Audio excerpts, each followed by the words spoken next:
Gemma's plasma cutter screamed through the frozen air, dropping the ice predator mid-leap as she hauled Kaya's unconscious form across the shattered permafrost. Blood, ice, death closing in from all sides. The Lysari female's azure skin had turned corpse-white, her forearms dangling limp, while crystalline formations erupted around them like frozen lightning. Behind them, the transport burned against Frostholt's double stars. Its hull split open like a metal flower, bleeding atmosphere and hope into the killing cold. More howls echoed across the wasteland. Pack hunters, moving fast. Gemma's breath came in sharp bursts, each exhalation a small cloud of defiance against the moon's brutal atmosphere. 42 degrees below zero, deadly for her companions. Normal day for humans. She fired again, the plasma bolt illuminating pale shapes flowing between the ice spires. Nira stumbled beside her, the aquatic alien's crimson skin already showing hypothermic mottling, while Vexa struggled to carry their emergency gear with hands that barely functioned in the Arctic hell that was their new reality. This was going to be a disaster, but disasters were exactly what humans handled best. Kaya fell first, her delicate azure skin already turning an alarming shade of white-blue. The tall, willowy alien's forearms wrapped around herself in a futile attempt to preserve warmth. Her large violet eyes wide, with the kind of panic that preceded hypothermic shock. Her species, the Lysari, hailed from a world where temperatures never dropped below 70 degrees Fahrenheit. Nira followed, her compact crimson frame beginning to shiver uncontrollably as ice crystals formed along her gill slits. The aquatic alien's breathing grew labored, her internal temperature regulation systems failing catastrophically. Vexa, the stockiest of the three with her mottled green skin and ridge-crowned skull, managed to stay upright longest, but even her hardier constitution couldn't withstand the brutal cold that seeped through the transport's failing environmental systems. Gemma's mind shifted into survival mode, the same mental framework that had carried her through Arctic training on Earth. Through the disaster zones, where human rescue teams were the only hope for worlds that didn't understand how life persisted in impossible conditions.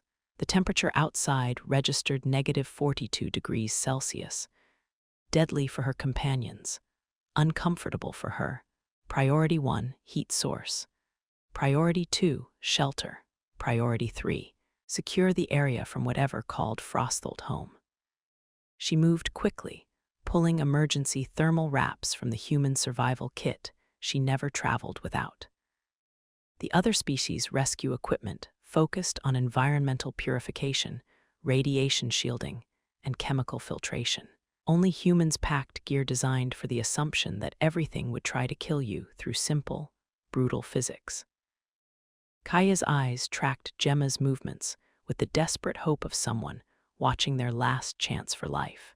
"You're not dying on my watch," Gemma told her silently, wrapping the thermal blanket around the Lysari's elongated form. The human's hands moved with practiced efficiency, checking pulse points, evaluating circulation, implementing the rapid warming protocols that were second nature to anyone from a deathworld. "The warmth hits you fast, doesn't it?" Gemma murmured, watching color return to Kaya's delicate features. "Your people never had to learn about cold like this." Kaya's response came in halting standard, her accent musical despite the chattering teeth. "We do not have words for this suffering. How do you endure such violence from your environment?" Gemma's laugh carried no humor. "We don't endure it, we make it work for us." Outside the transport, something howled. The sound cut through the thin atmosphere like a blade through silk, rising and falling in harmonies that spoke of pack intelligence and predatory patience. Gemma's hand moved instinctively to the plasma cutter on her belt, her body language shifting into the alert readiness that marked human beings when they sensed competition for the apex predator position. Nira pressed closer to the thermal unit Gemma had activated, her crimson skin finally beginning to warm. What was that noise? Her voice carried the liquid quality of her aquatic origins, but fear tightened it into something sharp and brittle. Gemma checked the transport's external sensors, frowning at the readings. Something big, multiple contacts, moving in a coordinated pattern around our position. Through the viewports, she could see shapes moving across the ice plains. Pale, elongated forms that flowed rather than walked, adapted for the frozen hellscape that was their natural domain. They moved with the fluid grace of apex predators, and their numbers were growing. Vexa struggled to stand, her ridge-crowned head tilting as she analyzed the sensor data. Pack hunters. They're evaluating our threat level. Gemma's expression hardened. Then let's give them something to think about. She activated the transport's external lighting array, flooding the surrounding area with brilliant white illumination. The creatures recoiled from the sudden brightness, their pale forms retreating beyond the light's reach. But they didn't disappear. They circled, patient and intelligent, waiting for the power to fail or the warmth to die. The human female studied her companions with the calculating gaze of someone accustomed to turning desperate situations into survivable ones. Kaya was warming steadily, but remained fragile, her species' delicate constitution requiring constant attention. Nira showed more resilience, her aquatic evolution providing some protection against temperature extremes, though nothing like what was needed here. Vexa possessed the most physical durability, but even she was operating far outside her comfort zone. We need to establish a defensive perimeter, Gemma announced, pulling additional equipment from the survival cache. Those things out there are testing us. When they decide we're weak enough, they'll attack. She handed plasma cutters to each of the aliens, quickly demonstrating the activation sequences and safety protocols. The weapons were designed for human hands, but adaptable enough for alien physiology. More importantly, they were simple, reliable, and effective against organic targets. Your species carries weapons like this as standard equipment? Nira asked, weighing the plasma cutter in her hands. Gemma paused in her equipment distribution. We carry tools that can become weapons. Everything on Earth tries to kill you. You learn to make anything into a solution. The howling rose again, closer this time, accompanied by the sound of claws scraping against the transport's hull. The aliens tensed, instinctively clustering together for protection. Gemma moved to the forward viewport, studying the creatures that had emerged from the ice. They were beautiful in the way that evolution sculpted perfect killers. Elongated skulls housed oversized brains, indicating pack intelligence and tactical thinking. Their pale, semi-translucent skin revealed the flow of alien circulatory systems beneath, while rows of sharp ridges along their spines spoke of aggressive territorial behavior. Most unsettling were their eyes, large, multifaceted organs that gleamed with unmistakable intelligence. These weren't mindless predators. They were calculating the best approach to take down a group of stranded offworlders. Kaya moved to stand beside Gemma, her forearms wrapping her thermal blanket more tightly around her slender frame. How many are there? Gemma's count continued as more shapes emerged from the ice formations. 15 visible, probably more in reserve. They're smart enough to keep reserves. The Lysari's violet eyes widened. How do we fight so many? We don't fight them, Gemma replied, her tone carrying the confidence of someone who had faced impossible odds before. We make them decide we're too dangerous to be worth the effort. She activated the transport's emergency beacon, sending a distress signal toward the nearest inhabited system. Help would come, but not for at least 18 hours. 18 hours to keep 3 alien females alive in conditions that would kill them in minutes without protection. 18 hours to hold off pack hunters that had evolved for exactly these circumstances. The heating system gave another ominous flicker, power reserves depleting faster than designed. The transport's environmental systems were never meant to handle these temperature extremes for extended periods. Powers failing, Vexa reported, her voice tight with controlled fear. We have perhaps 6 hours before total system failure. Gemma nodded, already moving toward the transport's rear compartment. Then we don't stay here.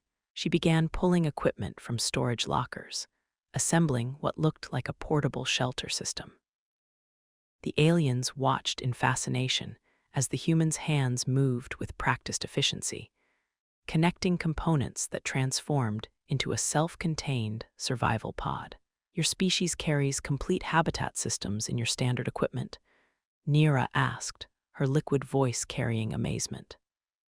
Gemma secured the final connection, testing the power coupling. We learned a long time ago that the universe doesn't care if you're prepared.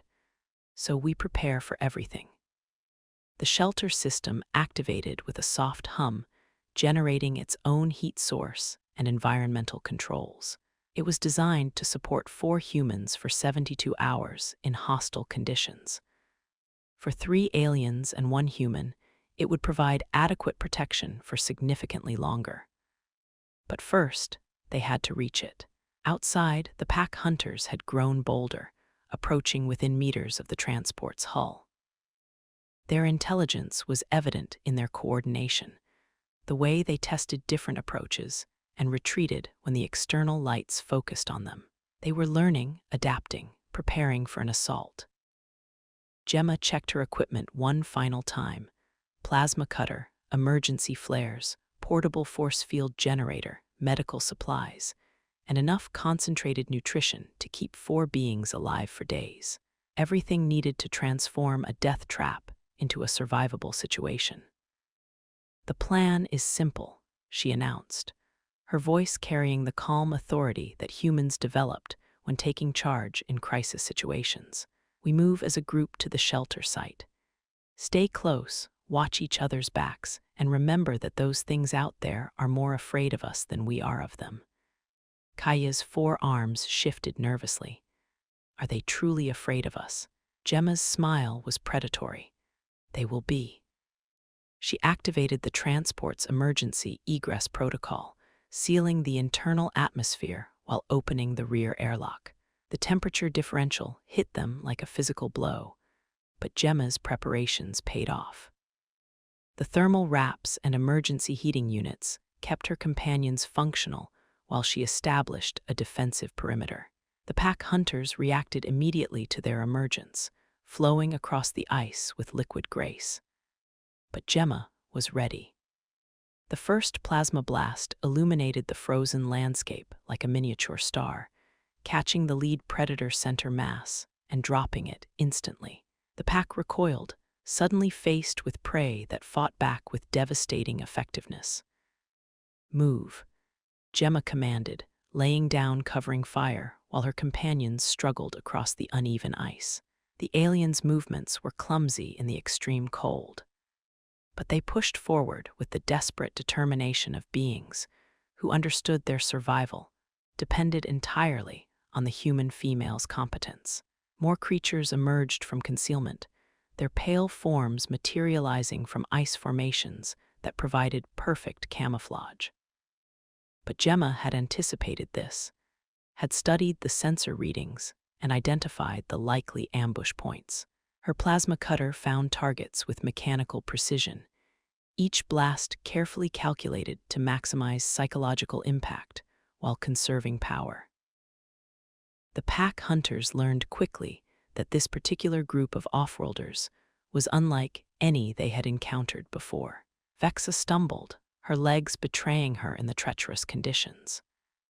Immediately, Nira moved to support her, the aquatic alien's strength proving more resilient than expected. Kaya, despite her fragile appearance, maintained pace with grim determination, her violet eyes fixed on the shelter that represented survival.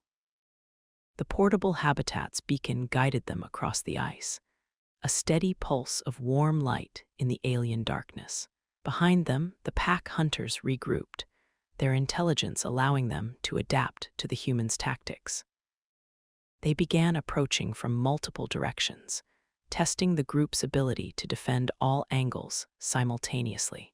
Gemma's response was immediate and devastating. She activated an emergency flare, launching it high into the thin atmosphere where it exploded into brilliant white phosphorescence. The sudden illumination revealed dozens of creatures surrounding them, far more than the initial count had suggested. But it also revealed something else: the pack hunter's inability to approach the intense light. Photophobic, Gemma muttered, already reaching for additional flares. They evolved in constant darkness. Bright light causes them physical pain. She began launching flares in a coordinated pattern, creating overlapping fields of illumination that forced the creatures to retreat. The aliens moved faster now, understanding that their human companion had identified a critical weakness in their predator's biology. The shelter loomed ahead, its systems already active and generating warmth that they could feel even through the frigid air. Gemma's preparations had been thorough. The habitat was positioned for optimal defense, with clear sightlines in all directions and minimal cover for approaching threats. Almost there, she called, maintaining steady covering fire while her companions approached the shelter's entrance. The pack hunters pressed their attack now, understanding that their prey was about to reach safety.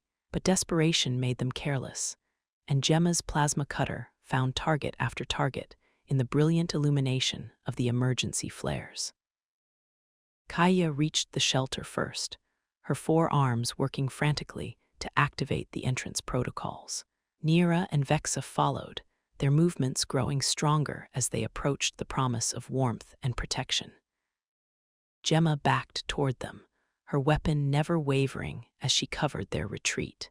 The pack hunters' final assault came as a coordinated rush from multiple directions, their pale forms flowing across the ice like alien death given form. But Gemma was ready. She activated the portable force field generator, creating a barrier of energy that turned the creature's charge into a collision with invisible walls.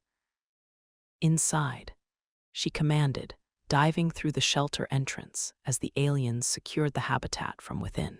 The force field would hold for several hours, long enough for the pack hunters to decide that easier prey existed elsewhere on Frostholt's frozen surface. The shelter's interior filled with blessed warmth, its environmental systems immediately working to restore normal atmospheric conditions. Gemma checked her companions quickly, evaluating them for hypothermic damage and exposure injuries.